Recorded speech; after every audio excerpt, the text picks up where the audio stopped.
Vidya Bharati India school कक्षा 11 विषय नामांकित के मूल तत्व अकाउंट लेसन नंबर 2 व्यवहार की दोहरी असर और खातों के पता। आज अपने सीखेंगे खातों के प्रकार के अंदर खातों के उधार जमा के नियम के बारे में अपने सीखेंगे।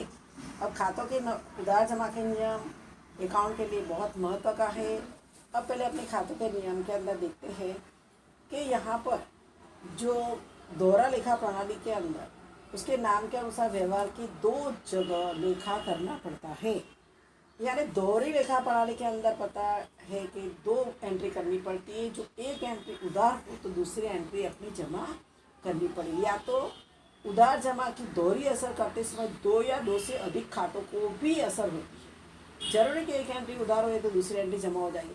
कई बार 2 एंट्री उधार होती है, एक एंट्री जमा होती है, यानी 2 या 2 से अधिक खातों पे भी उसकी असर होती है। अब दोहरी असर अर्थात प्रथम असर और दूसरी असर। प्रथम असर क्या होती है कि व्यवहार की उधार असर होती है और दूसरी असर यानी व्यवहार की जमा असर होती है। तो अपने धंधा के व्यवहार की दोहरी असर यानी कि प्रथम उधार असर और दूसरी क्या करेंगे, जमा असर। उधार जमा असर रखते हैं। अब उधार जमा के अंदर अपने खाते के प्रकार देखा, व्यक्तिगत खाता, माल और संपत्ति का खाता और उपज और खर्च का खाता। ये 3 खातों के प्रकार अपने देखे। अब व्यक्तिगत खाता में क्या आता है, कोई भी व्यक्ति धंधा में कुछ भी लाभ ले अथवा तो लाभ दे। व्यक्तिगत खाते के अंदर व्यक्ति धंधा में कोई भी प्रकार का लाभ लेता है या तो लाभ दे धंधा को, तो व्यक्ति खाता में उसका समावेश होता है। तो अपने व्यक्ति खाता का नियम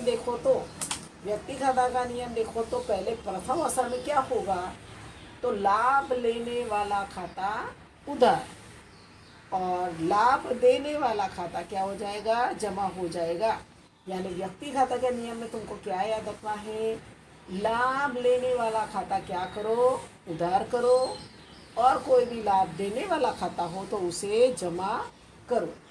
इस तरह से अपने देखिए माल और संपत्ति। धंधा में माल संपत्ति बढ़े आवे, संपत्ति माल आवे या संपत्ति, तो क्या करो, आए तो उधार, और माल या संपत्ति जाए तो जमा करो। यानी माल और संपत्ति खाता में माल आए तो माल या संपत्ति आए तो उधार।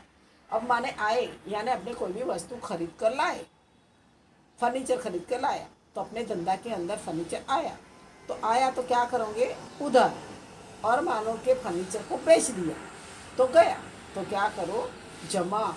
माल या संपत्ति आए तो उधार और माल या संपत्ति जाए तो जमा। अब तीसरा जो है उपज खर्च खाता, यानी धंधा में खर्च या नुकसान हो अथवा धंधा में उपज या लाभ हो तो क्या करने का, पहली असर क्या करो, खर्च। उपज खर्च खाते के नियम के अनुसार खर्च या नुकसान हो तो क्या करो, उधार। खर्च या नुकसान हो तो उधार करो, और उपज या लाभ हो तो जमा करो। उपज या लाभ हो तो जमा करो, उपज और लाभ हो तो जमा करो।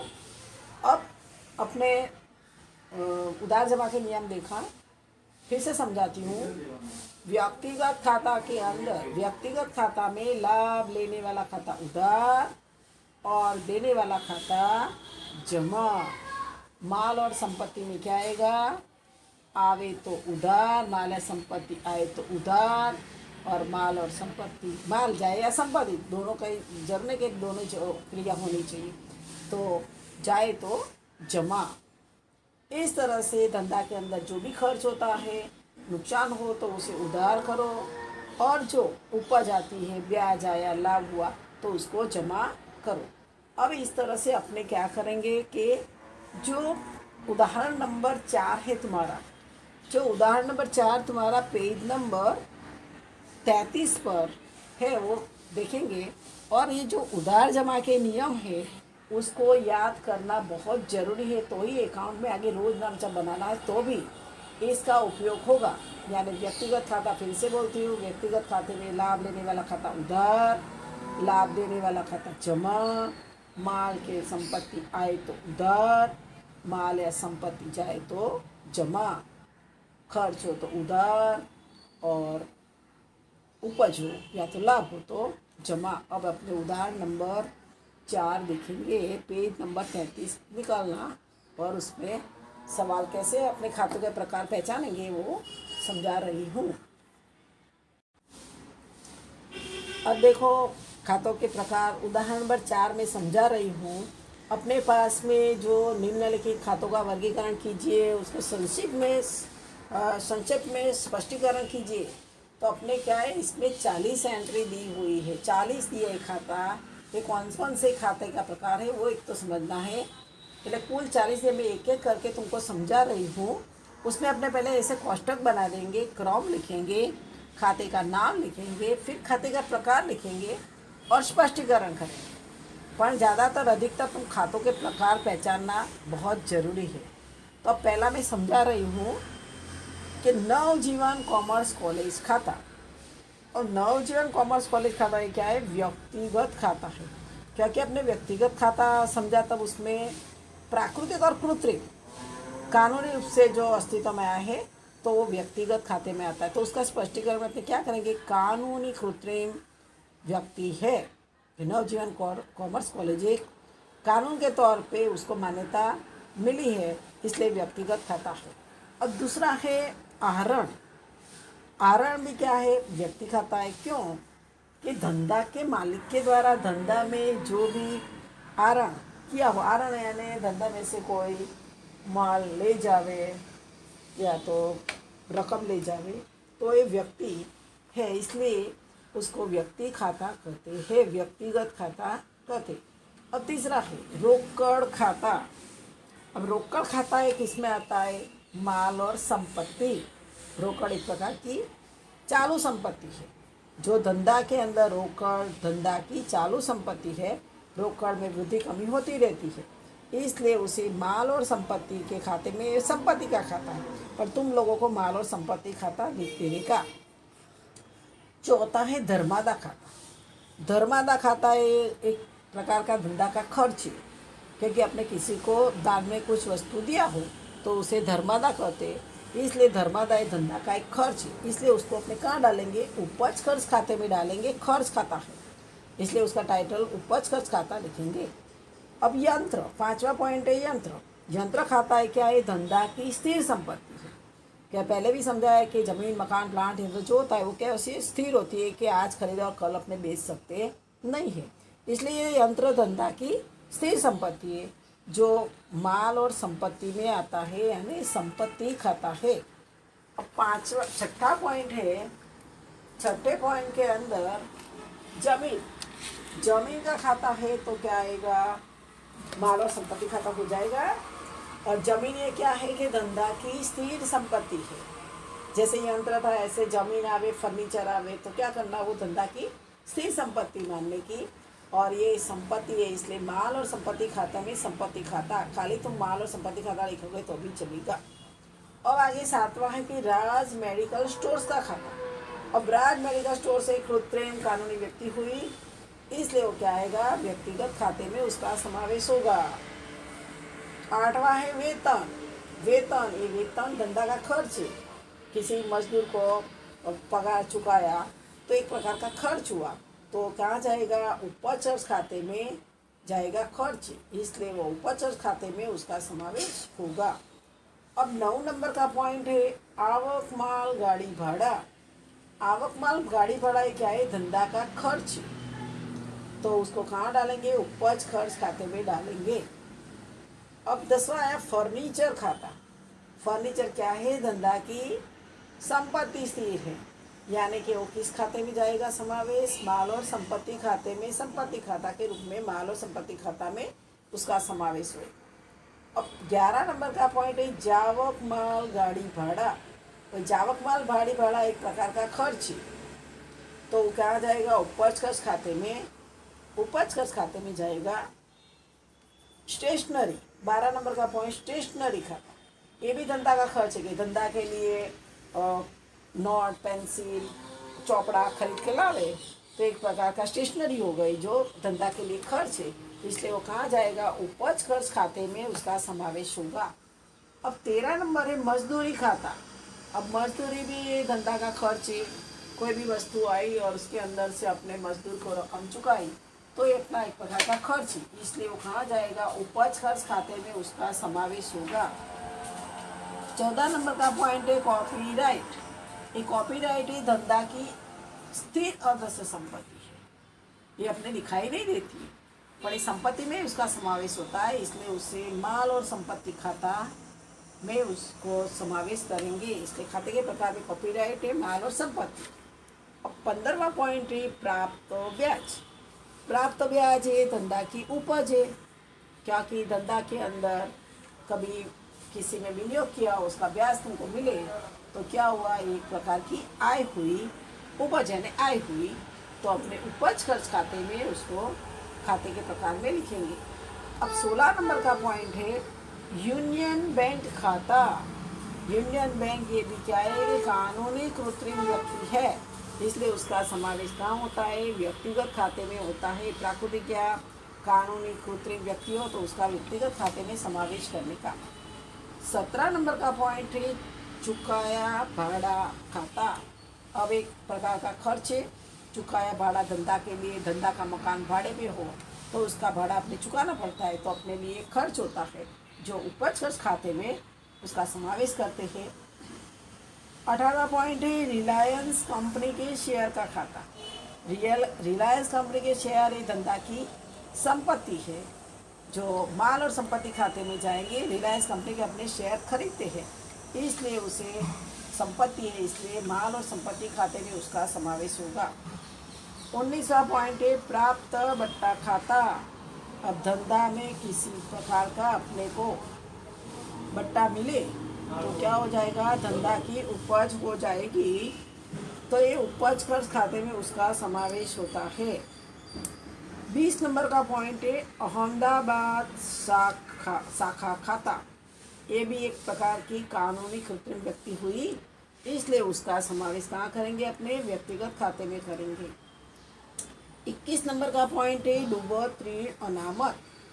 ये डूबत ऋण अनामत क्या है कि धंधा का खर्च है। देनदार जो होता है वो देनदार कुछ रकम नहीं चुकाता है, नहीं मिलेगी तो एक प्रकार का डूबत ऋण माना जाता है, तो एक प्रकार का धंधा का खर्च है जो उपज खर्च खाते में उसका समावेश होता है।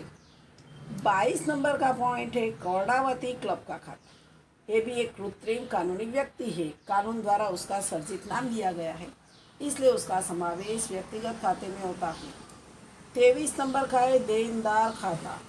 ये साख पर माल अपने बेचा होता है, इसलिए प्राकृतिक या कृत्रिम व्यक्ति होती है, इसलिए उसका समावेश व्यक्तिगत खाते में होता है।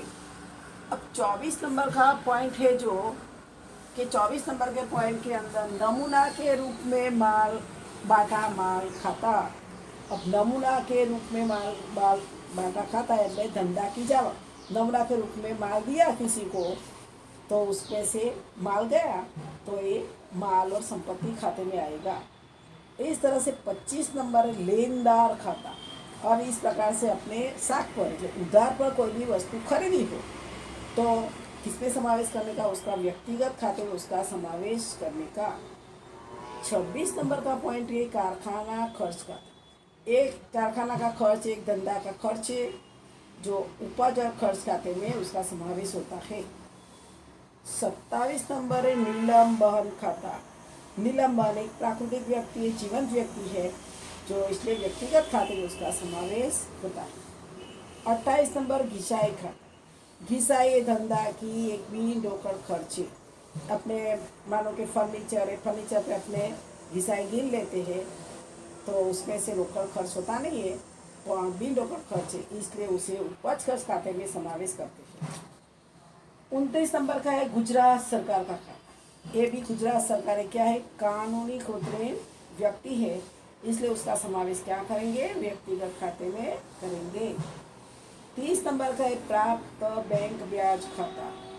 अब प्राप्त बैंक ब्याज अपने धंधा के लिए उपज हुई मतलब आवक हुई, इसलिए उसके उपज और खर्च खाता लिखेंगे। 31 नंबर है विज्ञापन में दिया माल खाता।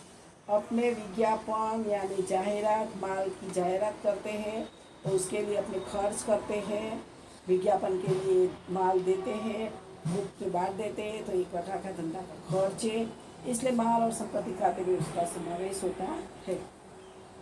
32 नंबर में प्राप्त डिविडेंड खाता, अपने को क्या मिला, धंधा में डिविडेंड प्राप्त हुआ है, इसलिए एक प्रकार की उपज आय हुई, इसलिए उसे उपज खर्च खाता लिखेंगे।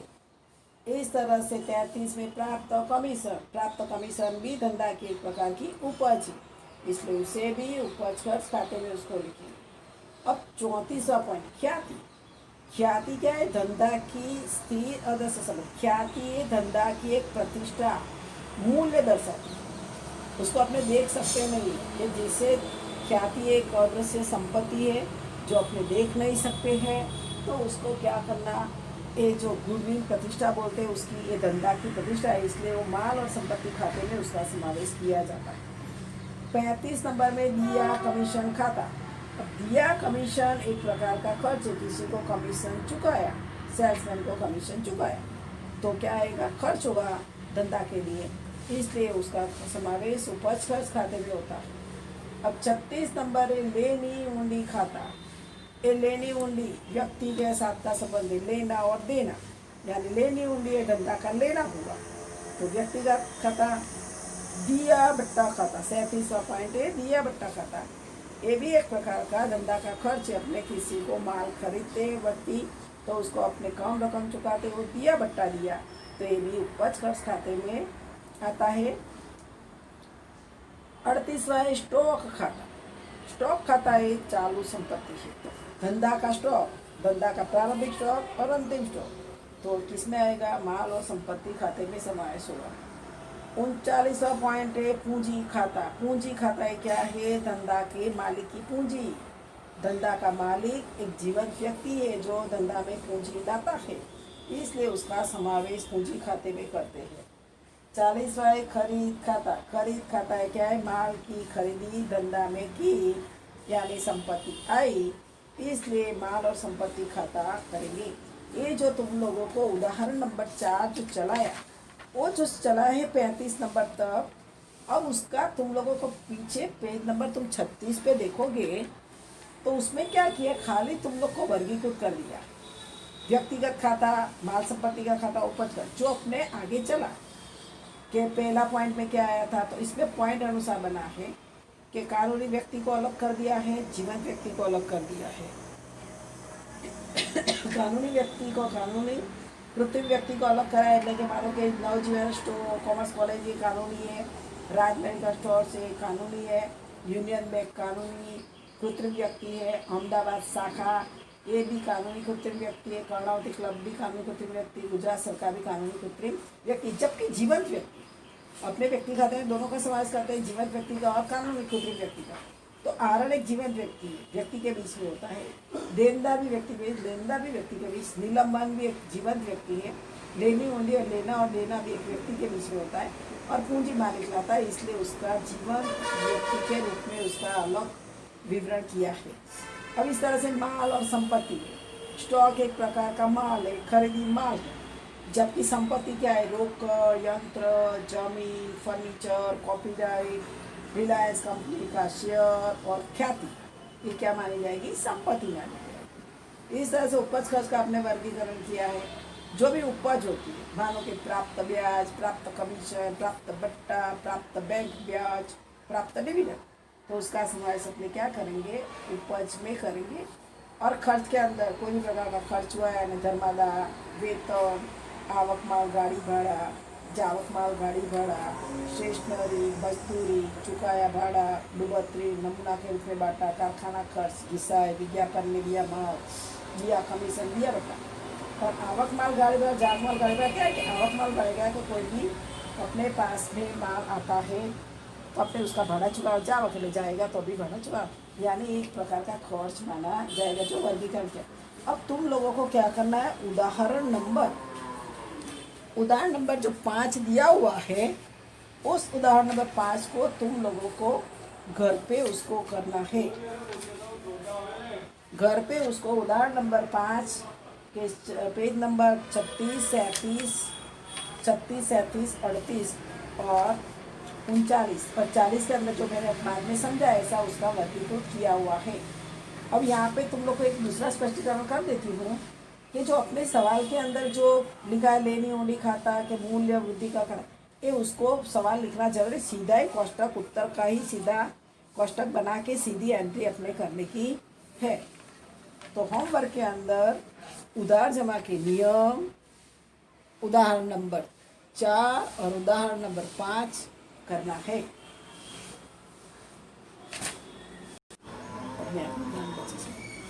मैं अब आगे उदाहरण नंबर 6 समझा रही हूँ। एक खर्च के संबंधित उदाहरण नंबर 6, इसमें जो उदाहरण नंबर 6 के अंदर तुमको क्रम व्यवहार दिया है, खाता दिया है। अब उसके अंदर तुमको खाता को प्रकारना है कि कौन सा खाता है। मानो कि वेतन है, उपज खर्च, अदत्त खर्च व्यक्तिगत में आता है। व्यक्तिगत खाता में दायित्व इसलिए पूर्वदत्त खर्च और पूर्वदत्त खर्च आता है, व्यक्तिगत खाता लेना है।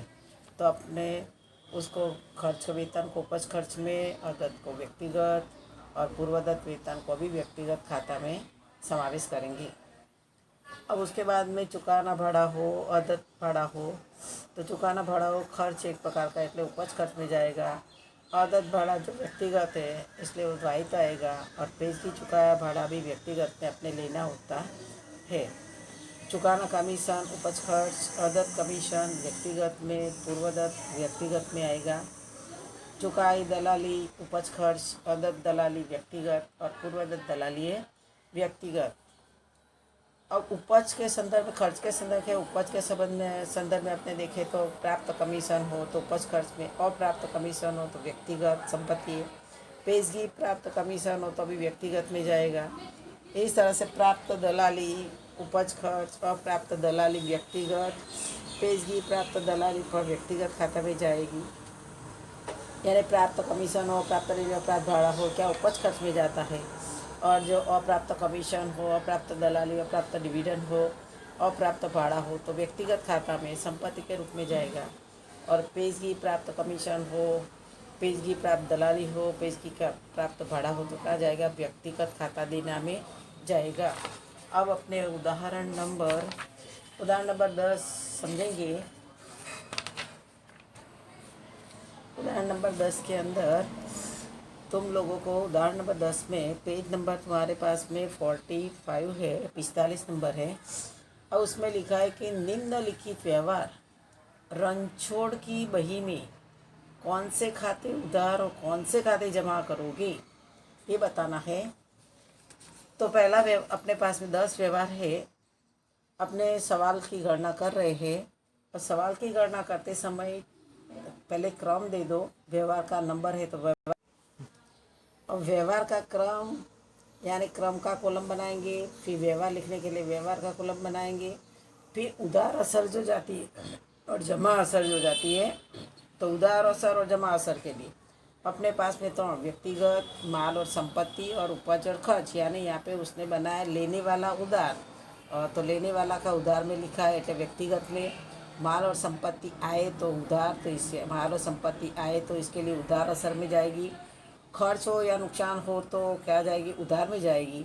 और जमा के अंदर देने वाला होता है तो जमा, माल और संपत्ति जाती है तो जमा, उपज के लाभ होता हो तो अपने जमा में लिखेंगे। तो अपने व्यवहार में देखेंगे पहले कि रणछोड़ ने रुपया 50,000 की पूंजी से धंधा शुरू किया, तब ये रोकड़ आती है।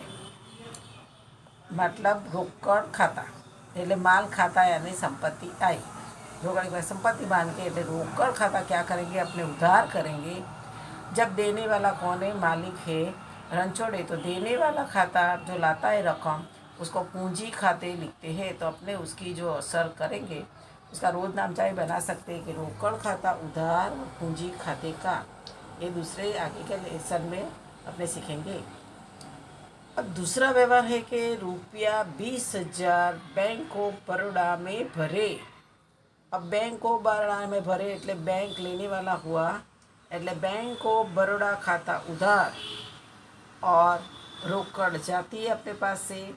तो माल और संपत्ति में आएगा, संपत्ति आ जाएगी तो रोकड़ खाता जमा।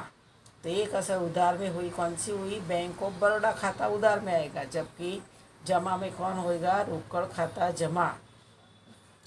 अब तीसरा व्यवहार जो है कि रुपया 2000 का माल नकद बेचा। अब नकद बेचा तो अपने पास में रोकड़ आई, तो रोकड़ आई है એટલે रोकड़ खाता उधार, और क्या जाती है? संपत्ति जाती है। कुछ भी माल बेचा है तो अपने बेचा हो तो उसको बिक्री बोलते हैं, तो बिक्री खाता जमा। बिक्री खाता माल और संपत्ति में आता है, इसलिए बिक्री खाता जमा। 4 नंबर का है रुपया 6000 का माल राधा को बेचा। अभी राधा को बेचा એટલે राधा लेने वाली हुई, तो राधा खाता उधार और बिक्री खाता जमा। माल और संपत्ति के खाते में बिक्री खाता जमा। 5 नंबर का व्यवहार है रुपया 1000 का माल नकद खरीदा। अपने माल खरीदा है એટલે माल आया, माल आया એટલે खरीद खाता उधार, वो संपत्ति माल और संपत्ति में आएगा, और रोकड़ जाती है એટલે रोकड़ खाता जमा। अब 6 नंबर का व्यवहार है रुपया 2000 का माल मीरा के पास से खरीदा। अब मीरा के पास से खरीदा है तो खरीद खाता उधार, और वो देने वाली कौन है? मीरा है, तो मीरा खाता जमा। अब 7 नंबर का व्यवहार है रुपया 1000 का फर्नीचर खरीदा। अब फर्नीचर खरीदा એટલે फर्नीचर आया तो माल और संपत्ति खाते में जाएगा। फर्नीचर खाता रुपया 2000 का माल मीरा के पास से खरीदा है तो खरीद खाता उधार, मीरा खाता जमा। 7 नंबर का व्यवहार है रुपया 1000 का फर्नीचर खरीदा। खरीदा है तो खरीद खाता उधार और रोकड़ खाता जमा। रोकड़ जाती है એટલે माल और संपत्ति में जाए तो जमा में डाला। 8 नंबर का 300 फुटकर खर्च चुकाया। अपने खर्च चुकाया है तो ये उपज खर्च का खाता आता है એટલે खर्च हुआ है, तो अपने खर्च खाते में फुटकर खर्च खाता उधार करेंगे। और दूसरी असर कहाँ जाएगी? रोकड़ खाता जमा। जब अपने खर्च चुकाया है तो रोकड़ में चुकाया तो रोकड़ खाता जमा में जाएगा और वो संपत्ति में। 9 नंबर का व्यवहार है रुपया 200 डिविडेंड मिला। अपने रोकड़ मिली, डिविडेंड यानी पैसा मिला है डिविडेंड के रूप में, तो रोकड़ खाता उधार और डिविडेंड खाता जमा। तो डिविडेंड खाता जमा तो उपज और के लाभ होगा, डिविडेंड लाभ होगा, इसलिए डिविडेंड खाता जमा में डालेंगे। 10वां व्यवहार है 200 मजदूरी चुकाई। खर्च हुआ तो मजदूरी खाता उधार, रोकड़ खाता जमा। मजदूरी खर्च एक प्रकार का, અને खर्च किस में चुकाते? अपने रोकड़ में चुकाते, यानी माल और संपत्ति जाती है, रोकड़ जाती है એટલે रोकड़ खाता जमा।